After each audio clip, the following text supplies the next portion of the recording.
Never Alone is a love story that's very personal to me. My little sister was a recording artist.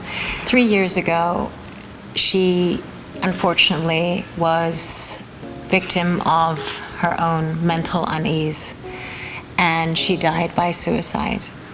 And she died the day where she had finished her second album. So for me to be able to dive into who we are as artists, what we have to offer, what our secret worlds are, and how we share that inner world with you all might be the solution to help people who are struggling in the invisible world of their own mental health. And that's why Never Alone Artists exists. And hopefully we shall create a beautiful movement of healing and loving presence. So thank you for joining us. We'll see where it goes.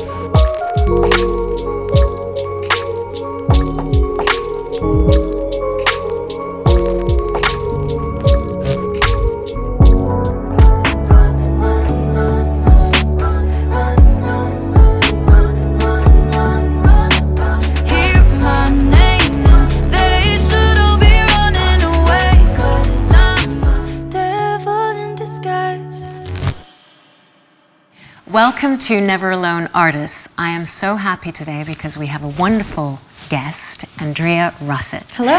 Hi, thank you for being with us and having this intimate conversation. I'm excited. Thanks for having me. Oh, we're very, very excited. And I almost want to dive in immediately because you have a very particular life. Almost half of your lifespan has been on camera. Yes. So, what is reality for you?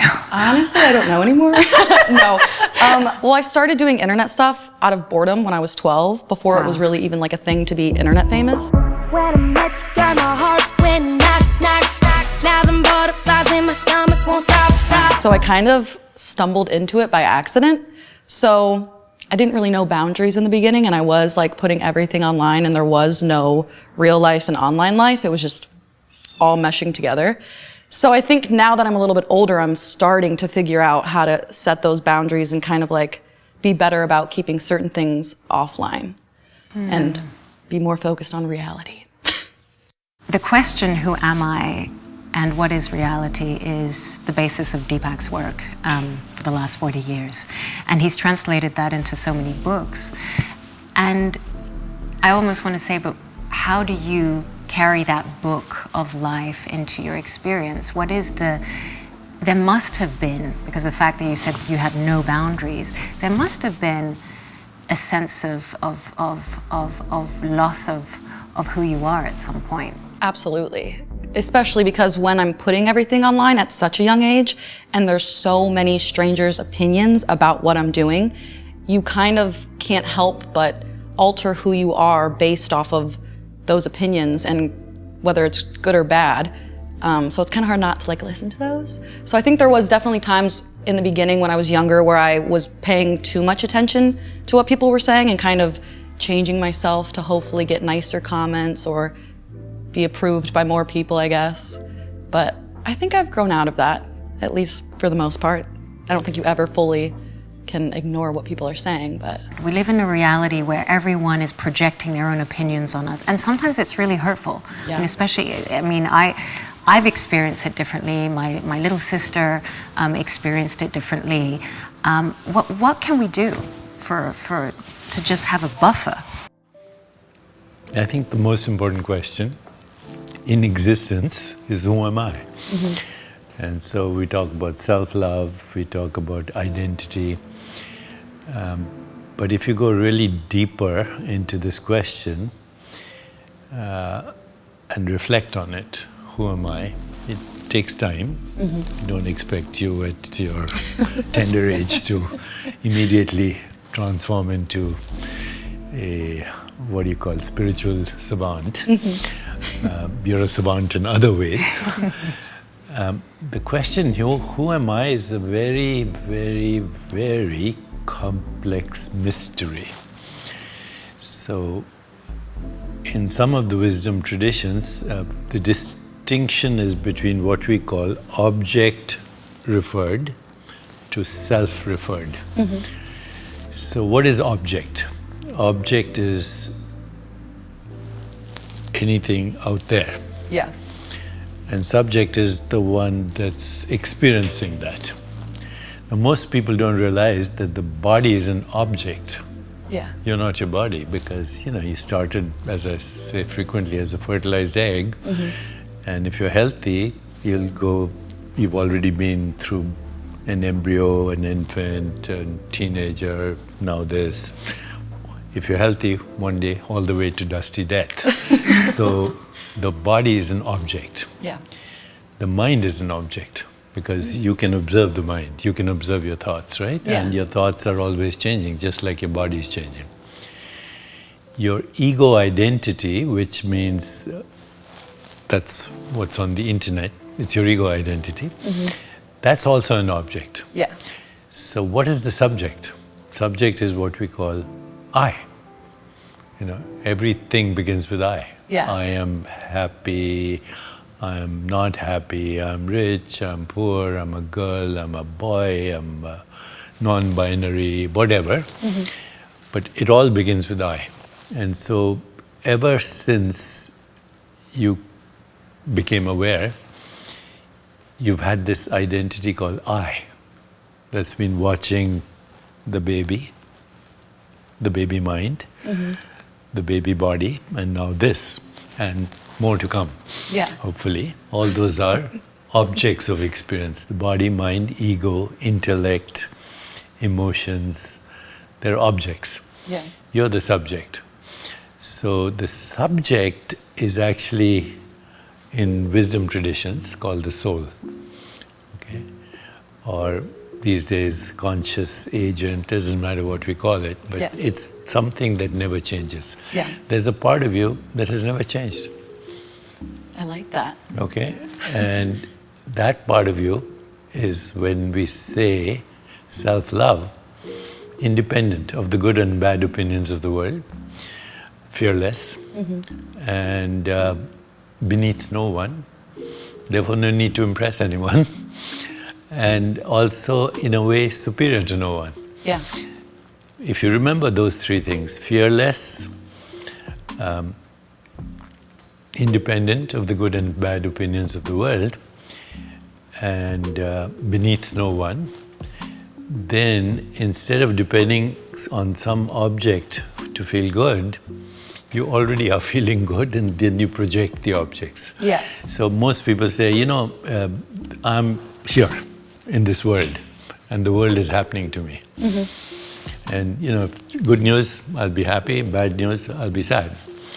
Which means you're at the mercy of every stranger on the street, or every critic or flatterer on the street. Yeah. Which is what happened to Yep. you, right? So as soon as you became a little bit more aware, you are beginning to realize that your mood doesn't depend on what happens to you. Your mood dictates what happens out there. Oh, I like It's the other way around. Yeah, yeah. Yes, so your mood is not dependent. In fact, nothing is dependent, because you're timeless, you're free, you're independent. That's called self-love. Yeah. Not love of my selfie, okay? But love of the self. Yeah, I know it's hard to see it. I got good at leaving feelings out. I'm the nightmare you. What would you like to achieve? How would you like to experience the rest of your life? Because you have a form of responsibility as you're creating your reality. Yeah, I feel like it's ever changing what I want my life to be, but I think I used to have all these dreams and things that I wanted to achieve that I thought I had to, career-wise, to feel successful. And after doing this for like 10 years now, I've kind of made the realization that that's not my definition of a good life. Like my goals now are like to be close to my family, to spend as much time with them and that kind of stuff, and create things that I'm proud of, whether or not anybody else likes them. So I guess it's kind of shifted. That's beautiful, beautiful. So your values are aligning with connection. Yes. Connection, and the connection in that's palpable, that's tangible for your heart, and that's translating in truly the people you love who are Yes. connected to you by unconditional love. Yes, 1000%. So I don't know if you want to share, but I think it might be an interesting thing for the viewers and our audience, because we are diving into the mental hygiene aspect of who we are. Yeah. You know, and what are these tools, and how can we translate these tools in a way that it allows everyone to recognize that they're not alone Yeah. on this journey. And please feel free to not answer if you don't want to, but I heard during the pandemic that it was quite hard for you to have self-love, self-care, and you went to alcohol, and that was something that created a form of addiction. Yep. and it helped you feel good, although obviously Temporarily. Yeah. So what was the trigger? Obviously there was the pandemic, that's a big trigger for anyone. Yeah. That translates into so many different ways. But was there something more, and how did that make you feel, and how did you get out of it? I think the pandemic was the trigger that kind of set everything into high speed. But it was a series of months where I was in an unhealthy relationship. It ended right when the pandemic started, so I was alone at home dealing with that. And I think for me it was like, I would rather just get so drunk that I can't even remember what reality is, because I hate reality so much. So I would just drink so that I didn't have to think about what was happening around me. But I think I got out of it because I hit rock bottom. You kind of have to hit rock bottom before you can get up. And it was honestly the best thing that ever happened to me in a weird way, because I think that from that I have such a new perspective on what I want to put my energy towards, and the things that matter and the things that are important. And yeah, it honestly just changed my life for the better, thankfully. But it was hard. When all this is over, are we gonna sink or swim? When I'm lost and I'm drowning, tell me that you'll be there in my darkest hour. When I'm fucked up and fading out, promise me you'll be there when I'm... And when you say it was hard, did you have friends who helped you out? Did you? Oh my gosh, yeah. Yeah. Thankfully. I mean, it was the pandemic, so it's not like I could be around people. Of course. But I mean, I was on FaceTime with my mom and my sister like 14 times a day. I was blowing up their phones. But they were so great and always picked up and always listened and were supportive and just always there for me. So I'm very lucky in the family department. There are three things that help you feel safe and also evolve. One is community. And these days, both online and offline communities. The second is some kind of spiritual practice, a form of meditation or reflection. And these days, combining that with breathing and mind-body coordination, yoga, chanting, singing. I love yoga. And then the third thing is some kind of service, selfless service, what we call love in action. So those are the three anchors. Love that. But also going back to the same question, who am I, what do I want, and what's my community? Because that's what we're rallying around right now. Who am I begins with safety first. So our world is so threatening these days that the vast majority of people are in what we call the fight or flight response. Yeah. So over there, who am I is basically a survivor. I want to feel safe. Yeah. But as you begin to evolve from that and your ego identity takes over, then you want to be a winner. Nothing wrong with that. But as that evolves, you start to identify with your soul, which is already a winner. And that we call silent witnessing. And then as that evolves, you realize that deep within you already know everything. Yeah. That's intuition. As that evolves, then you become a creator. If that evolves, you get higher consciousness, and ultimately you realize that you're a divine being. So that's the sequence of who we are and what we want. We want safety, we want fame and fortune. We got both those. And then we want to have self-love and intuition and creativity and higher vision, etc., transcendence. And the community we hang out with is the one that shares those values. So they all kind of connect with each other. Yeah. And they help you along the way. Yeah. It's like everyone is the helper of each other. Correct. But always hang out with only people who share your values. Yeah. Otherwise, there'll be Which is a distress. good point. Yeah. Which is a good point, because if you're feeling alone and you're in a moment of vulnerability and ultimately you're hanging out, quote unquote, the wrong people, Yeah. or the people who bring you down, who are more into More constricted in or their more awareness. constricted, Yeah. exactly, in their awareness, then ultimately you're not able to grow or to heal or to experience Yeah. an uplifting intention for your life. I think years ago, I definitely went through a time in my life where I just surrounded myself with whoever because I thought that was better than being alone. And then obviously it didn't go well, wasn't having a great time. And so I finally took some time to just be by myself, figure out who I was so I could attract the right people. And now I feel like I finally have like a good core group around me. And your family obviously seems to be very strong in your life. Absolutely. That's so lovely. Yeah, I feel very lucky. And so you have a sister? I have a sister, a brother, and then my mom and dad. Lovely. What is your relationship to music? Oh man. Like, exactly. Like, so that, oh man, what does that, I feel it. Yeah. I want.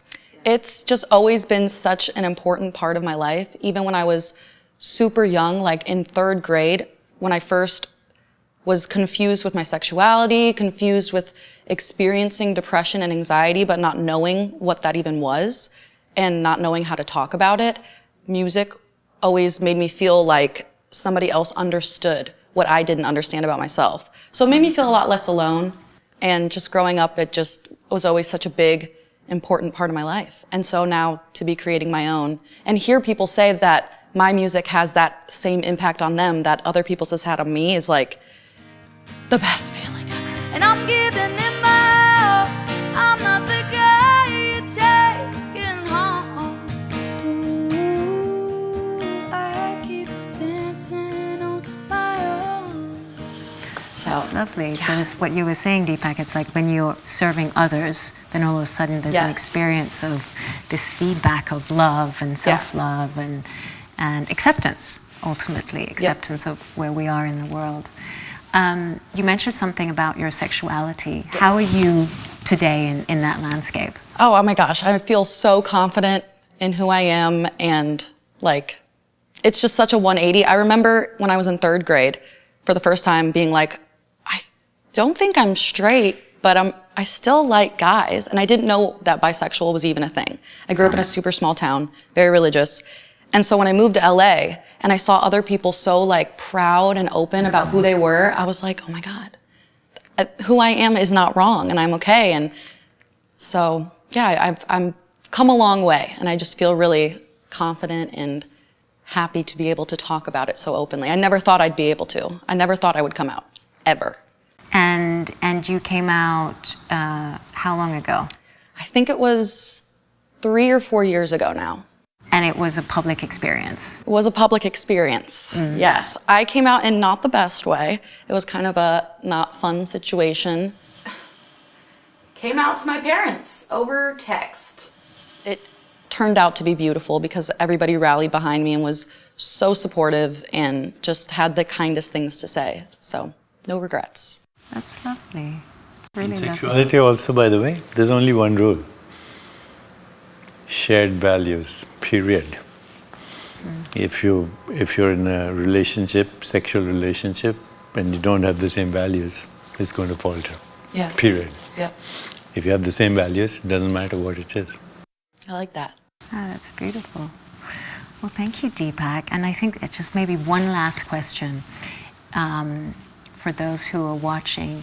Is there one specific rule or belief or something that helped you get through the darkest nights of your Absolutely. When I was at my darkest, in the very beginning of the pandemic, I was doing the virtual AA classes. And I'm not a very religious, quote unquote, person, but a lot of the teachings in AA, I really resonated with. Even just their one motto that's one day at a time, like, don't worry about next week, the week after that, just get through the 24 hours ahead of you. And during that time when every day felt so like I was just pushing a huge rock up a hill, I just had to focus on the 24 hours ahead of me, and it really helped me get through that period.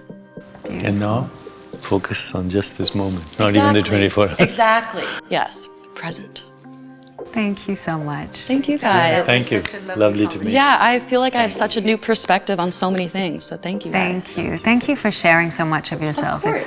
It's so wonderful. I wish that all young adults experience that openness, and you have so much joy on your face. So it's so nice to be with you. Thank in your you. presence.